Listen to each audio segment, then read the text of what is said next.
Слава Украине! Привет всем от Полонского. Спикер Госдепа Тэмми Брюс заявила следующую вещь, очень интересную, значит, про нас. Короче говоря, сказала, что и не думайте возвращаться к границам даже до 2014 года. Послушайте, уже не говоря за 91-й. Цитата. Мы отметили, что президент и секретарь, это имеется в виду президент США и секретарь, госсекретарь США, неоднократно заявляли, военного пути к победе в этой войне нет.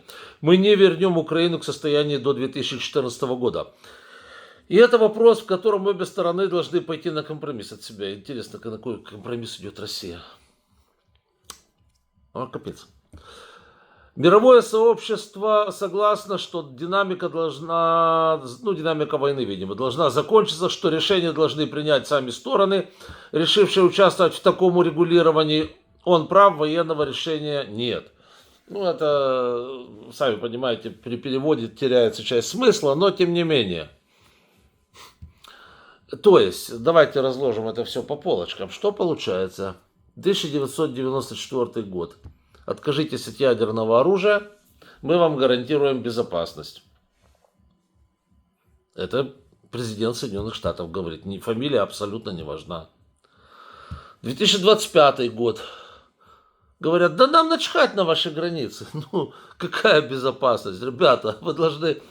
У вас откусили территорию, зашибись. Это ж такая безопасность, вы еще не поняли, да? Это гарантии Соединенных Штатов Америки. Что вы тут, что вы дергаетесь? Это гарантии такие. Это Соединенные Штаты Америки, это вот их слово. Это не просто их слово, это подпись их президента. Да, чхать на подпись. Дальше, это же еще не все.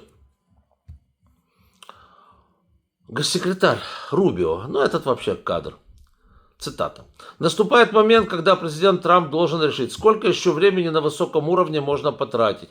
На то, не то, чтобы война в Украине была не важна, но то, что происходит с Китаем в долгосрочной перспективе, важнее.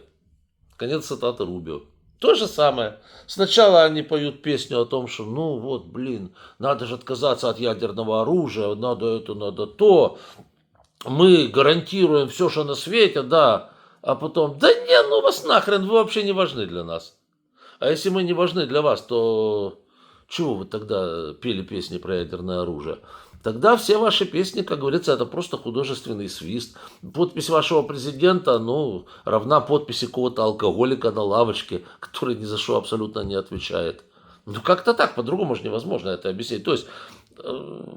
Тогда вы говорили одно, бы вам это было выгодно, сейчас вы говорите другое, бы вам это выгодно. Вы думаете, весь мир этого не видит? Весь мир это прекрасно видит, что подпись американского президента стоит столько, сколько говорит как раз Рубио. А это важно, уже не важно. Да его нахрен. Тогда уже подпись президента. Кого президента? Вот и все отношения. Вот вам, собственно говоря, дальше даже не о чем говорить. Поэтому, скажем так.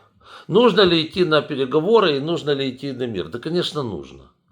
Но нужно делать это все по-умному. Нужно делать так, нужно говорить нынешней американской администрации то, что она хочет услышать. Да? То есть, да, нужно соглашаться. Да, мы совсем согласны. Они же нам лицемерили в 94 году, они же нам брехали в 94 году и в 93-м, когда готовили весь этот договор и так далее, и так далее. Они же нам лгали в глаза. А почему, как говорится, долг платежом красен? Да, мы совсем согласны. А пока мы совсем согласны, то мы не совсем согласны.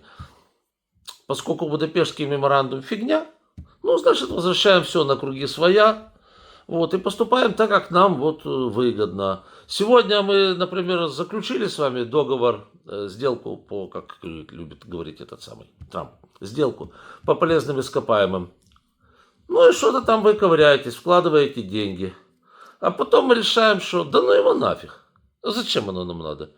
И делаем то, что нам выгодно. И все.